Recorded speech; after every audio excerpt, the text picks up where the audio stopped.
Frères et sœurs, que la paix et la grâce de notre Seigneur et Sauveur Jésus-Christ soient avec vous. Ici et de Boyou et Redemption Ministries pour notre dévotion matinale pour ce vendredi 12 juillet 2024. Toujours dans la mission de vous accompagner semaine après semaine, journée après journée, matinée après matinée, réveil après réveil sur le chemin du royaume de Dieu. Car l'essentiel, frères et sœurs, est dans le royaume de Dieu. La force est en Dieu, la guérison est en Dieu, l'abondance est en Dieu, la sagesse est en Dieu et surtout l'espérance est en Dieu. C'est pourquoi, frères et sœurs, nous nous répétons à chaque instant: cherchons d'abord le royaume de Dieu et sa justice, et toutes les autres choses nous seront données en plus. Bon réveil mon frère, bon réveil ma sœur, que le nom de l'Éternel soit béni, que le nom de l'Éternel soit exalté, que le nom de l'Éternel soit glorifié, car l'Éternel nous a fait du bien. Et l'Éternel a permis qu'on soit compté parmi les vivants ce matin. Oui, Dieu nous donne la possibilité de pouvoir nous réveiller ce matin. Oui, l'oxygène est à notre disposition et nous pouvons respirer librement. C'est pourquoi nous devons louer, rendre grâce à Dieu, car la parole nous dit que tous ceux qui respirent louent l'Éternel, peu importe les circonstances de ta vie.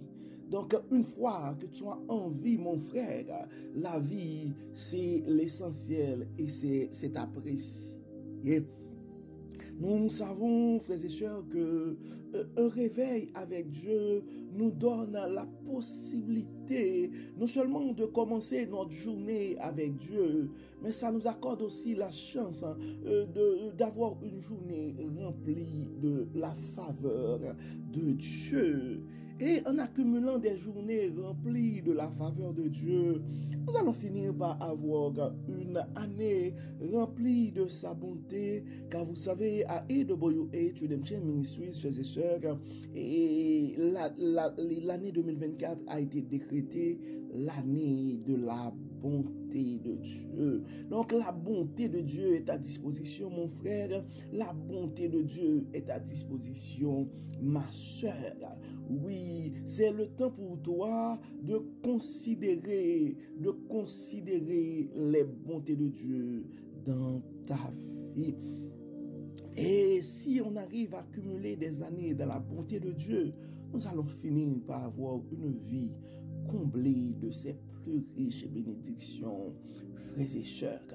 Donc, c'est pourquoi nous allons continuer à suivre les enseignements de Dieu. Et le texte qui nous a été proposé ce matin, c'est le texte que nous trouvons en Ézéchiel chapitre 28 et nous allons commencer à lire du verset 11 jusqu'au verset 17. Ézéchiel chapitre 28 verset 11 et à 17. Le titre de ce texte c'est « Autrefois et maintenant » et comme d'habitude nous allons lire dans la version La Bible du chemin. L'Éternel m'adressa la parole en ces termes. Fils de l'homme, prononce une complainte contre le roi de Tyr. Dis-lui, ainsi te parle le Seigneur l'Éternel. Par ta grande sagesse et ta beauté parfaite, tu étais un modèle de perfection. Tu étais en Éden dans le jardin de Dieu. Tu étais recouvert de pierres très précieuses de toutes sortes, rubis, topaz et diamants, chrysolite et onyx, jaspe, saphir, escarboucle, émeraude. Tes tambourins, tes fifres étaient d'or ouvragé. Il fut préparé le jour même où tu fus créé. Or, je t'avais placé avec un chérubin protecteur qui était oint sur la montagne sainte de Dieu. C'est là que tu étais, te promenant au milieu de ces pierres aux feux étincelants. Tu as été irréprochable dans toute ta conduite devant le jour où tu as été créé, jusqu'à ce que le mal se soit trouvé chez toi. Ton commerce prospère t'a entraîné à la violence qui a rempli ton cœur. Alors tu as péché, je te mis au rang des profanes en te chassant de ma montagne. Et le chérubin protecteur t'a expulsé du milieu de ces pierres au feu étincelant. De ta grande beauté, tu t'es enorgueilli et tu as laissé ta splendeur pervertir ta sagesse. Je t'ai précipité à terre et te donne en spectacle aux autres rois. Par tes nombreux péchés, dans ton commerce malhonnête, tu as profané tes sanctuaires, et du milieu de toi, j'ai fait surgir un feu afin qu'il te consume. Je t'ai réduit en cendres sur la terre à la vue de tous. Et tous ceux qui te connaissent parmi les peuples sont frappés de stupeur, car tu es devenu un objet d'épouvante, et pour toujours, tu ne seras plus. Donc, nous venons de lire, frères et sœurs, le texte que nous trouvons en Ézéchiel chapitre 11, chapitre 28, versets 11 et 28. Et le titre de ce texte, c'est « Autrefois et maintenant ». Autrefois et maintenant. Et on voit dans ce texte, et frères et sœurs, et en fait, l'Éternel avait demandé à Ézéchiel de prononcer une complainte contre le roi de Tyr. Et on voyait que autrefois, comment il y avait, en fait, le roi avait, et ainsi te parle le Seigneur, par ta grande sagesse et ta beauté parfaite, tu étais un modèle de perfection. Donc, on voit que quelqu'un qui était un modèle de perfection à son début, et maintenant, ça devient la risée des nations, ça devient la risée des peuples, ça devient un objet d'épouvante.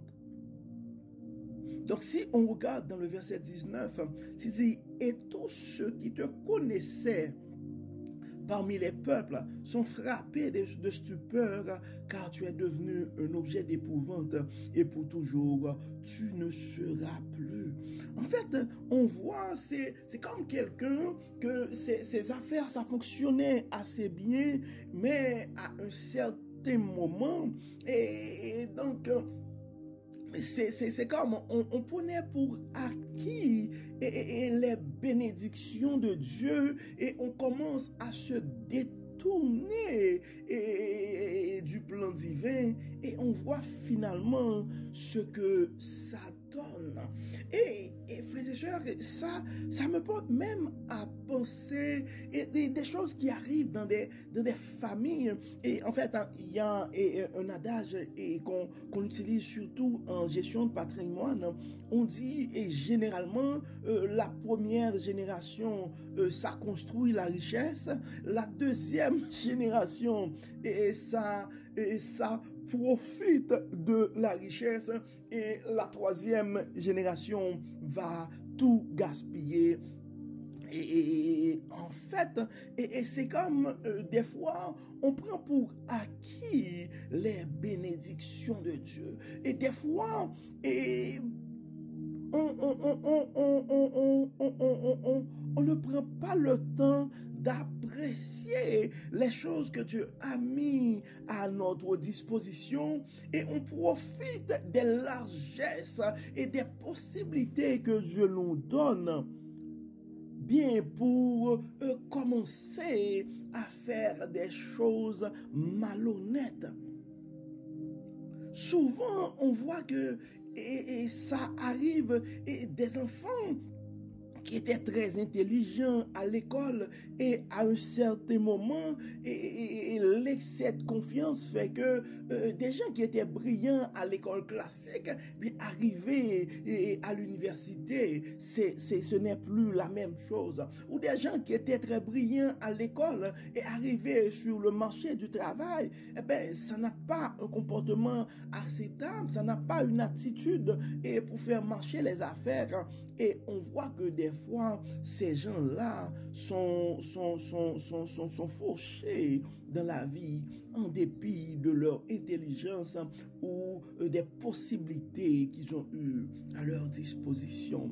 On voit aussi des fois, même dans des relations de couple, et quelqu'un rencontre un bon conjoint ou une bonne conjointe et prend cette personne pour acquis, et commence à négliger, à profiter, à abuser. Et à un certain moment, on voit surtout des gens qui parlent tellement de bien de leur ex pour dire, écoute, s'ils savaient. Donc Dieu nous appelle, frères et sœurs, à ne pas prendre, à ne pas avoir la grosse tête, à ne pas profiter, abuser, disons mieux, des possibilités que nous avons à notre disposition.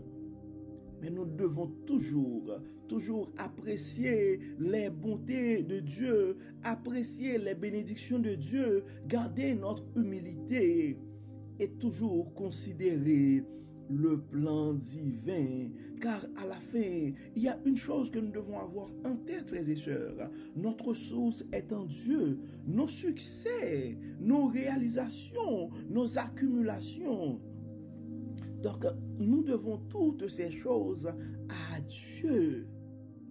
C'est pourquoi nous devons éviter de nous détourner, frères et sœurs. Et des fois, on voit aussi des gens qui avaient un comportement exemplaire, un succès dans la vie, et puis ça commence à avoir des nouvelles, à subir des influences, et ça quitte. Des fois, on voit des jeunes, quand ils commencent à avoir du succès, ils vont quitter, abandonner leur foi, ils vont quitter l'église, ils vont essayer de faire les choses à leur manière.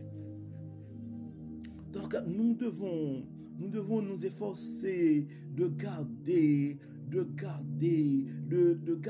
les principes de Dieu, de considérer toujours et toujours le plan divin. Oui, et frères et sœurs, des fois, il y a aussi des hommes d'affaires ou des femmes d'affaires, disons des gens d'affaires, qui n'arrivent pas à gérer la croissance de leur entreprise. À un certain moment, le service à la clientèle était très bon, était super, mais ça commence à grandir la business et malheureusement, ces gens-là, soit par excès de confiance ou par manque de maturité ou de connaissance, ils n'arrivent pas à comprendre que la business est en train de se développer, ça prend une autre dimension, mais ces gens-là vont être victimes de leur croissance, de leur succès. C'est pourquoi nous devons faire attention, frères et sœurs. Et pour certaines personnes, c'est l'adversité qui va les porter et à douter la bonté de Dieu. Mais il y a d'autres personnes aussi, c'est le succès, c'est l'abondance qui va créer un excès de confiance qui va en fait tout bousiller, tout détruire. Donc, et Dieu veut nous appeler à la sagesse à travers sa parole, frères et sœurs. Ne prenons jamais pour acquis les gens que Dieu a mis à nos côtés. Ne prenons jamais pour acquis les bénédictions de Dieu dans nos vies. Et nous devons toujours nous rappeler nos succès, nos réalisations, nos accumulations, nos richesses, nos fiertés. Nous devons toutes ces choses à Dieu, car notre source est le Jéhovah Jireh, le Dieu qui pourvoit. Notre santé, nous ne devons jamais prendre ça pour acquis. Et c'est pourquoi tous les matins, frères et sœurs, nous rendons grâce à Dieu pour ses bienfaits. Donc nous allons encore une fois, comme d'habitude, frères et sœurs, nous allons prier. Nous allons remercier Dieu pour ses bienfaits dans nos vies. Nous allons remercier Dieu pour la façon qu'il n'arrête pas de nous révéler sa sagesse à travers sa parole. Et nous allons demander à Dieu de nous guider aussi, de nous aider à avoir l'humilité et à toujours garder notre position dans le royaume de Dieu, à toujours continuer vents et marées notre parcours, poursuivre vents et marées notre parcours sur le chemin du royaume. Prions Dieu, frères et sœurs. Dieu clément, Dieu de bonté, Dieu de toute miséricorde, nous te disons merci Seigneur pour ton amour, nous te disons merci Seigneur pour ta bonté, nous te disons merci Seigneur pour ta fidélité, nous te disons merci Seigneur pour ta patience envers nous.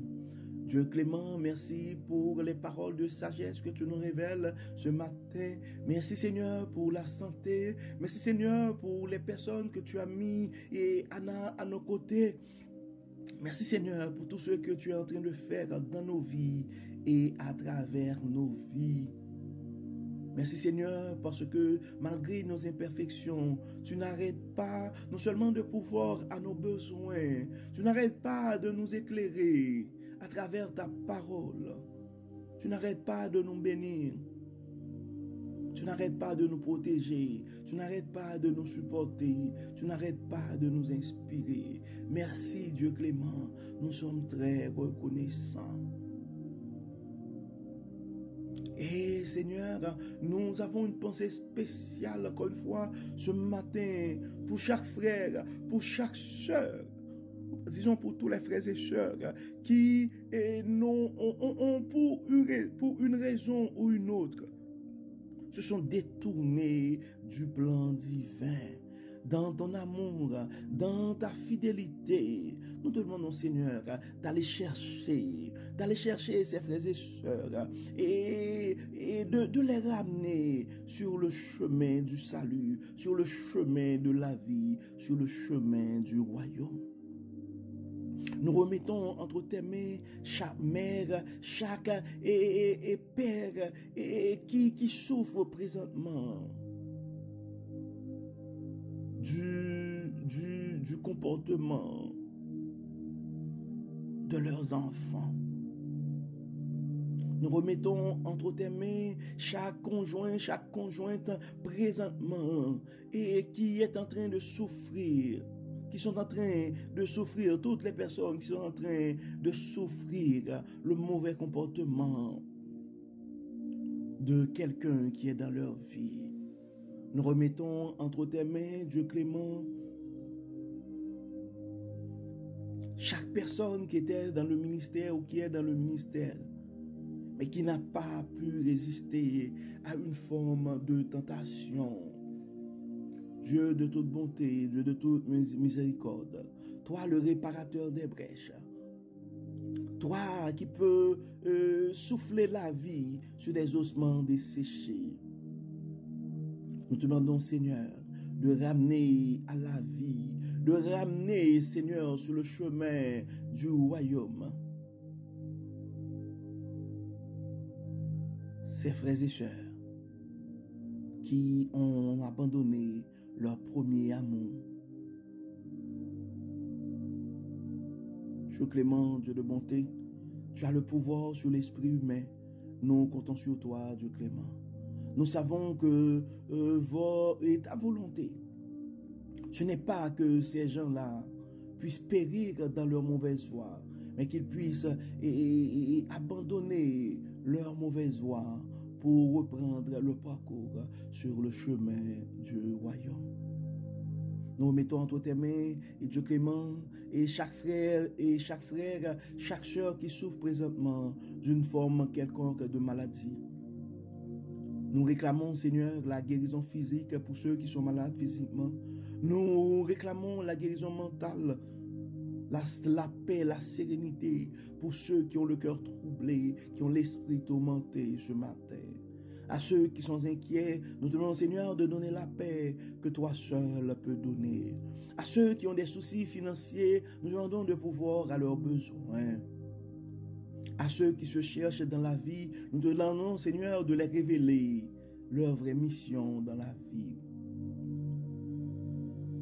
Viens dans nos familles, apporte la paix, apporte la joie, apporte l'union.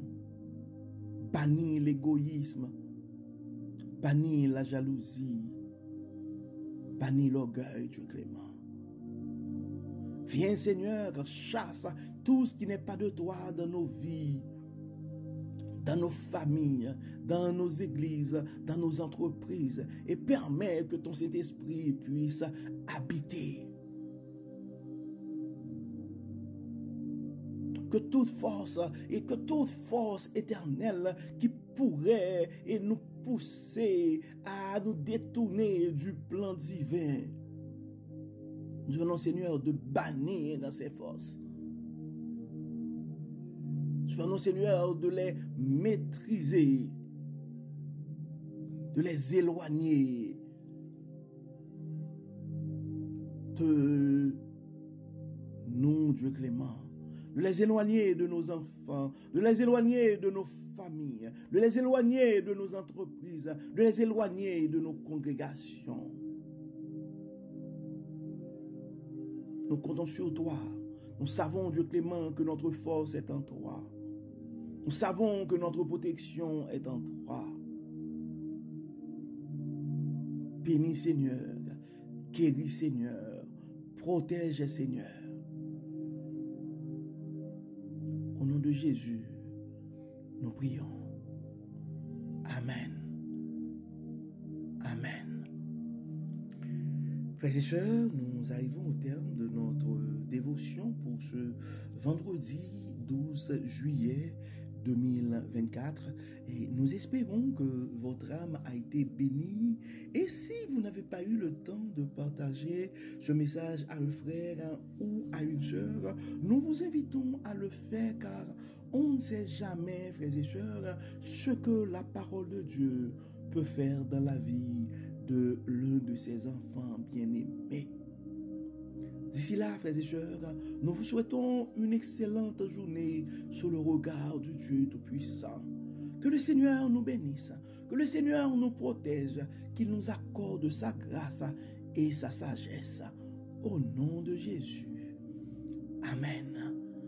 Amen. Bon vendredi, frères et sœurs, et à demain. Bye bye.